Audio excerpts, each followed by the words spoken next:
नमस्कार दोस्तों, इस वीडियो में हम जानेंगे कि कुछ दिन पहले ही गवर्नमेंट चार ऐसे पब्लिक सेक्टर अंडरटेकिंग बैंक मतलब पीएसयू ओरिएंटेड बैंक्स हैं जिनका क्यूआईपी लेकर के आई थी, जहां पे सरकार इन बैंकों के अंदर अपने स्टेक को कम करके मार्केट से 10,000 करोड़ रुपए तक जुटाने का एक लक्ष्य लेके आई थी। अब हम यहां इस वीडियो में इस क्यूआईपी के रिजल्ट्स को जानेंगे कि क्या इन बैंकों के स्टेक्स को सेल करके गवर्नमेंट को इतना पैसा आया भी कि नहीं आया, और अगर इन बैंकों के अंदर आपका भी स्टेक है, आपने भी शेयर्स ले रखे हैं या लेने वाले हैं, तो आपको इस न्यूज को काफी अच्छे तरीके से समझना चाहिए। साथ ही साथ हम यहां ये भी बात करेंगे कि बहुत सारे पीएसयू बैंक्स को मिलके जो ये डिविडेंड डिक्लेयर करते हैं, इन डिविडेंड्स का गवर्नमेंट पे क्या असर पड़ा है, क्योंकि गवर्नमेंट की सबसे ज्यादा हिस्सेदारी सरकारी बैंकों के अंदर होती है। तो इस बार जितने भी पीएसयू बैंक्स हैं, इन्होंने पिछले साल से कितना ज्यादा प्रॉफिट किया और उस प्रॉफिट से डिक्लेयर किए गए डिविडेंड में गवर्नमेंट का कितना हिस्सा बना, क्योंकि इसमें जो इन्वेस्टेड शेयर होल्डर्स हैं, जो रिटेलर्स हैं,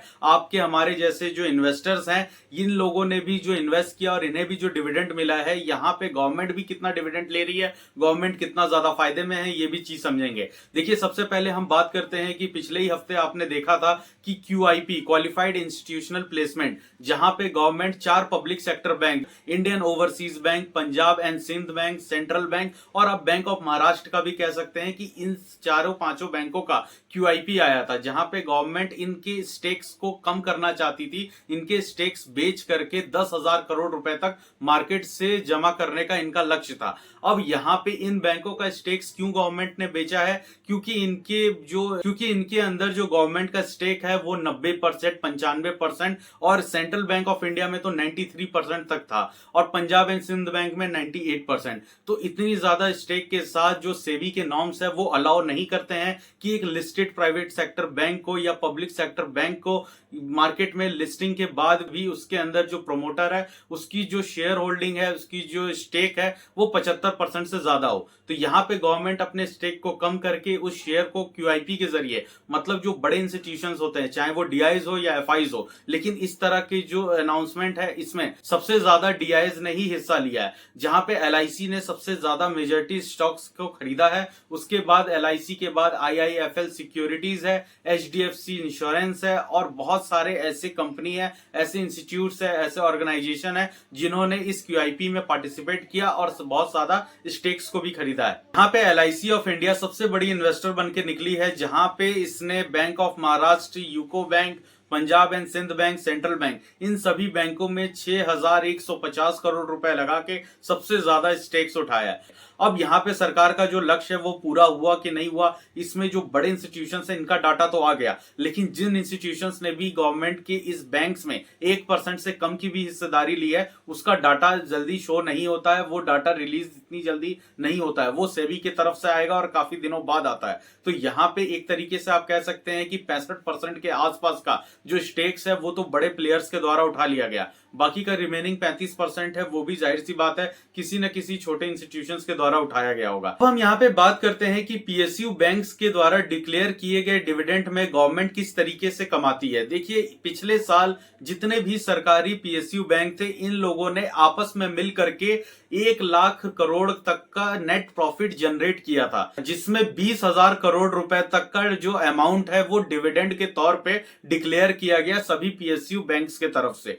और उस डिविडेंड के अंदर 14,500 करोड़ रुपए तक जो डिविडेंड का अमाउंट है वो गवर्नमेंट के खाते में गया, क्योंकि गवर्नमेंट उसमें सबसे ज्यादा स्टेक होल्ड करती है। अब अगर हम इस साल 2024 का जो फाइनेंशियल ईयर खत्म हो रहा है, अभी तक में ये डाटा आ रहा है कि पिछले साल से 33% ज्यादा पीएसयू बैंक्स ने प्रॉफिट दर्ज किया है और इस नेट प्रॉफिट में 1,41,000 करोड़ तक का नेट प्रॉफिट हुआ है इन पीएसयू बैंक्स को, जिसमें पंजाब नेशनल बैंक है, कैनरा बैंक है, बैंक ऑफ बड़ौदा है, पंजाब एंड सिंध बैंक है, central bank of India small cap के तौर पे सबसे बड़ा प्रॉफिट वाला बैंक उभर के निकला है। अब इस 1,41,000 करोड़ के नेट प्रॉफिट, जो कि इन सारे बैंकों का कंबाइंड नेट प्रॉफिट है 1.5 लाख करोड़ के आसपास, काफी अच्छा नेट प्रॉफिट है। इसके अंदर से इन बैंकों ने जो अपने स्टेक होल्डर्स को डिविडेंड डिक्लेयर किया है उसका अमाउंट है 27,000 करोड़ है, ये अपने शेयर होल्डर्स को इन बैंकों ने दिया है। अब इन शेयर होल्डर्स में जो सबसे बड़ा मेजॉरिटी स्टॉक्स आता है 60% अप्रॉक्स के अमाउंट से, वो गवर्नमेंट ऑफ इंडिया का है।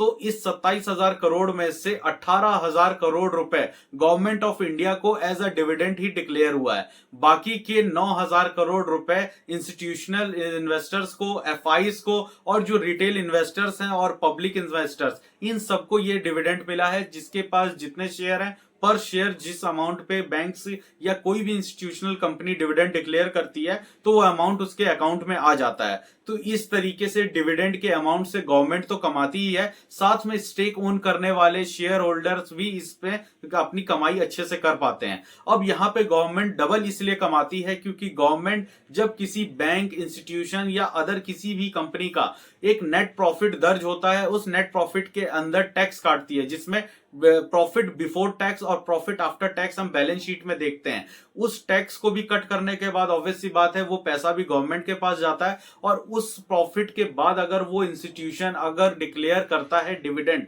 तो उस डिविडेंड पे भी गवर्नमेंट के पास जो हिस्सेदारी होती है वो तो जाती ही जाती है। साथ ही साथ जिनके पास स्टेक है गवर्नमेंट के अलावा, उनका भी अगर डिविडेंड से एक फाइनेंशियल ईयर के अंदर 5,000 रुपए से ज्यादा का अमाउंट आता है, आप पर्टिकुलर किसी एक बैंक, किसी एक कंपनी, किसी भी लिस्टेड कंपनी से एक साल के अंदर 5,000 रुपए से ज्यादा का डिविडेंड पाते हैं, तो आपके ऊपर 10% का टीडीएस लगता है। जिसके वजह से अगर 5,000 रुपए का डिविडेंड या उससे 1 रुपए भी ऊपर होता है तो 500 रुपए का आपका जो टैक्स है वो गवर्नमेंट के खाते में चला जाता है। रिसेंटली आपने देखा ही होगा कि आईआरएफसी ने भी 0.80 पैसे का डिविडेंड डिक्लेयर किया था 21 मार्च को, जिसका अमाउंट अपने शेयर होल्डर्स के खाते में 26 मार्च को आ चुका था। मतलब 6 दिन के अंदर इतना फास्ट पेमेंट हुआ, वो इसीलिए क्योंकि 31 मार्च से पहले, और खास करके 29 मार्च सैटरडे का दिन है, 30 मार्च संडे है और 31 तारीख को भी बैंक हॉलिडे रखा गया है।